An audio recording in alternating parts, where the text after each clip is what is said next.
Radio Thailand World Service dalam bahasa Melayu untuk Anda mengenali Thailand. Assalamualaikum, Anda bersama saya Nadia Abdul Latif. Saudara pendengar, kerajaan bersedia untuk melaksanakan plan promosi pelancongan di Thailand menerusi kerjasama dengan rakan strategik antarabangsa seperti DIDA, sebuah penyedia teknologi pelancongan borong B2B terkemuka dari China. DIDA mempunyai rangkaian dunia yang merangkumi lebih dari 35,000 rakan industri pelancongan, termasuk hotel, syarikat penerbangan, dan pelbagai perkhidmatan pelancongan. Baru-baru ini, lembaga pelancongan Thailand yang diwakili oleh gawinernya, Thapani Kiat Phaiboon, bersama dengan Mr. Daryl Lee, Ketua Pegawai Eksekutif Kumpulan DIDA Travel Technology, telah menandatangani surat hasrat mengenai kerjasama promosi pelancongan di pasaran antarabangsa. Majlis tersebut berlangsung di Hotel Dusit Thani, Bangkok, dengan penyertaan lebih dari 130 pengusaha pelancongan Thailand, yang mencerminkan kekuatan kerjasama antara sektor awam dan swasta dalam memacu industri pelancongan Thailand secara konkret. Majlis menandatangani perjanjian ini bertujuan membina digital bridge untuk menghubungkan pesona Thailand dengan teknologi bertaraf dunia.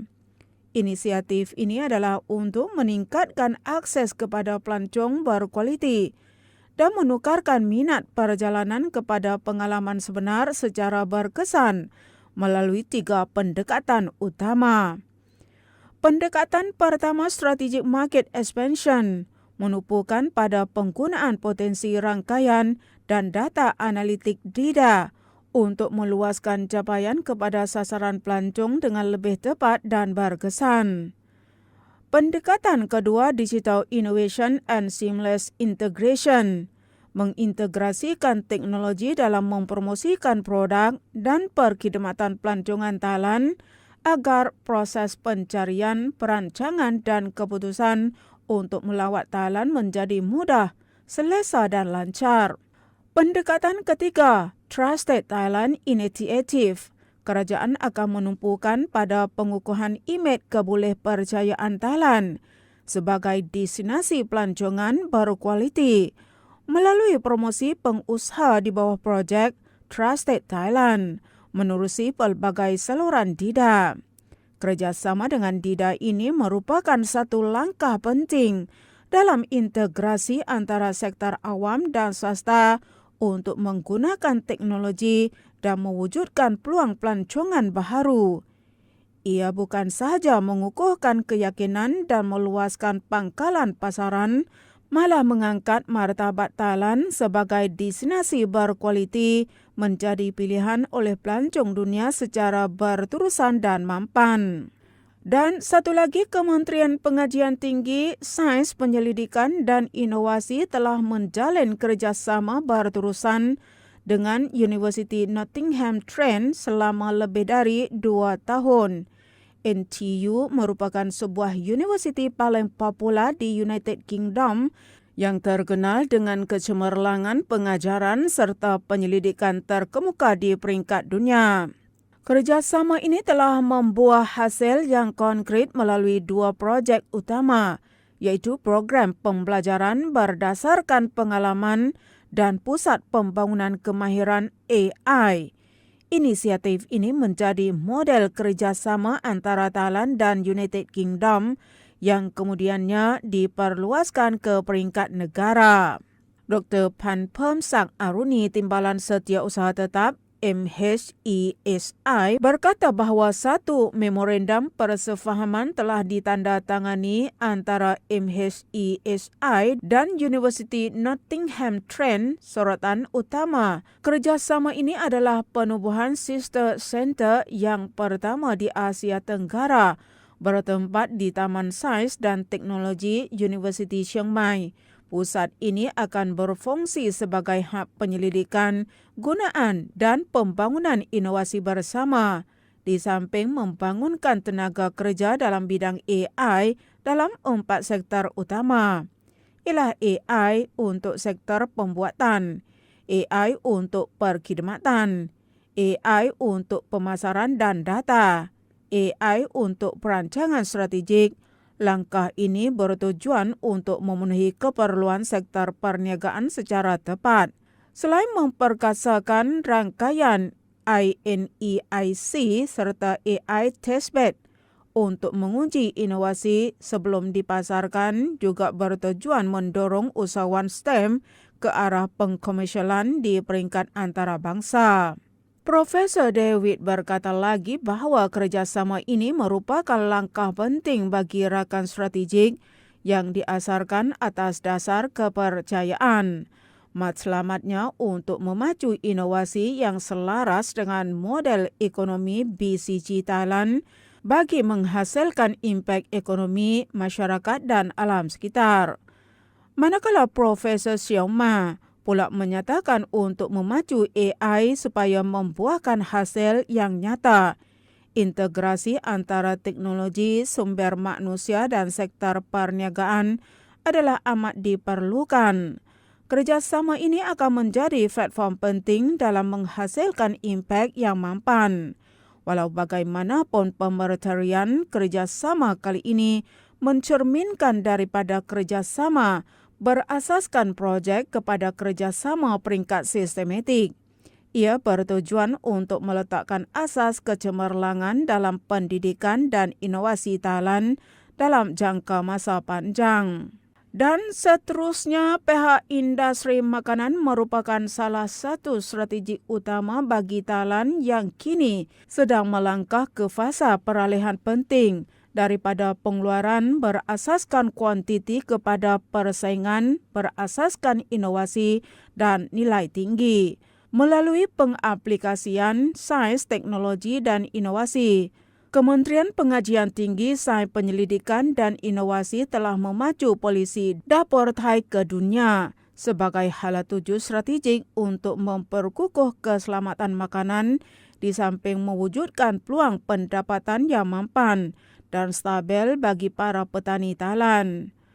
Baru-baru ini, Agensi Inovasi Kebangsaan di bawah MHESI dengan kerjasama Thai Union Group PCL, Universiti Mahidol, serta rakan kongsi korporat terkemuka telah melancarkan SPED F tahun yang ke-7. Ini merupakan program inkubator dan pemacu pertumbuhan bagi syarikat pemula teknologi makanan bertaraf antarabangsa yang pertama di Thailand.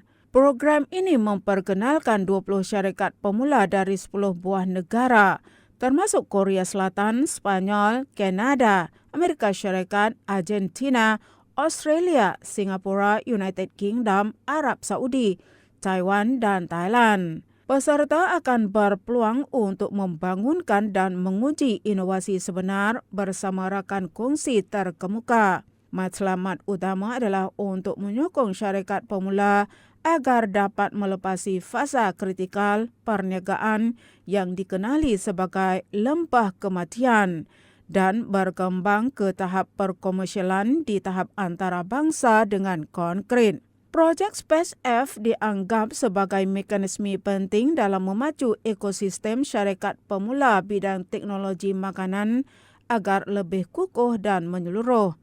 Ia menghubungkan pengetahuan teknologi dan sektor industri secara sistematik, terutamanya melalui penyediaan peluang untuk menjalankan bukti konsep bersama rakan kongsi korporat terbesar.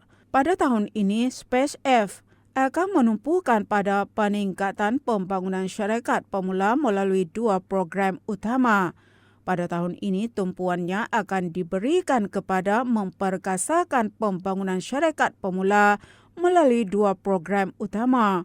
Program inkubator yang menekankan pembinaan asas perniagaan dan pembangunan prototipe bagi menghasilkan produk yang sedia untuk ujian pasaran serta program pemacu yang bertujuan untuk mempercepatkan pengembangan perniagaan melalui jalinan kerjasama dengan rakan strategik dan pelabur inisiatif.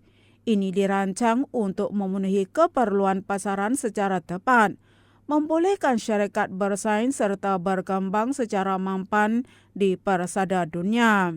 Expo Makanan Cina Luak He kali yang ke-23 merupakan pameran industri makanan peringkat kebangsaan yang terpenting dan terbesar di China. Ia merangkumi keseluruhan rantaian industri makanan dan berfungsi sebagai platform untuk mempamerkan jenama makanan besar serta mempromosikan perniagaan industri makanan di peringkat tempatan dan antarabangsa. Pameran ini melibatkan kawasan seluas lebih dari 65 meter persegi, kira-kira 2.500 ruang pameran. Sunantha Kang Wan Kun Kit, Ketua Pengarah Jabatan Promosi Perdagangan Antarabangsa berkata, beliau telah mengadakan pertemuan dengan Mr. Xing Pao Xiang, Setiausaha Jawatan Kuasa Parti Komunis Perbandaran Luak He.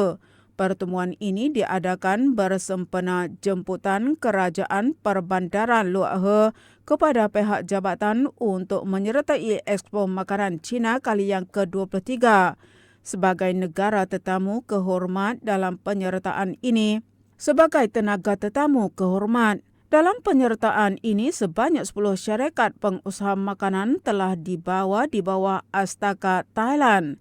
Selain dari itu, delegasi juga berpeluang melawat syarikat So Khon Kaen Meat Food Product dan mengadakan perbincangan dengan Wei Long Delicious Global Holding, sebuah syarikat snack pedas terkemuka di China, mengenai aspek penyelidik dan pembangunan pengeluaran, pengedaran serta ekspor produk tempatan ke peringkat antarabangsa. Selain dari itu, pihak jabatan melihat peluang besar untuk menembusi pasaran bandar Luak He, memandangkan statusnya sebagai bandar makanan yang terkenal di China dengan lebih 7,000 syarikat makanan dan nilai industri melebihi 250 bilion yuan. Luak He juga mempunyai kelebihan dari segi lokasi pengangkutan yang mempunyai rangkaian moden serta berfungsi sebagai hub logistik darat sekaligus menghasilkan kos pengangkutan yang rendah. Pada kesempatan ini, Sunantha turut menyampaikan ucapan dengan mencadangkan 4 bidang kerjasama untuk memperkukuh rantaian bekalan makanan dunia bagi menghadapi ketegangan geopolitik dan ekonomi dunia semasa, yaitu menghubungkan perdagangan melalui kerangka perjanjian kerjasama sedia ada, meningkatkan fleksibiliti sektor industri melalui inovasi dan kekuatan,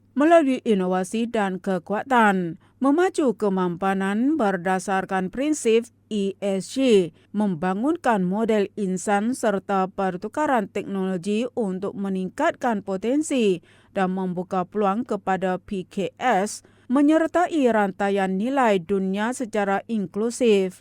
Penyertaan Thailand dalam Expo Makanan Cina kali ini merupakan langkah penting dalam kerjasama antara Thailand dan Bandar Luak He yang akan membantu memperkukuh persefahaman produk antara perusahaan Thailand, Luak He dan China, juga membawa kepada hubungan perdagangan dan industri yang saling menguntungkan pada masa hadapan, seperti pembekalan bahan mentah, pemrosesan pemasaran, pembangunan jenama, serta integrasi rantaian industri. Sekian berita, Assalamualaikum.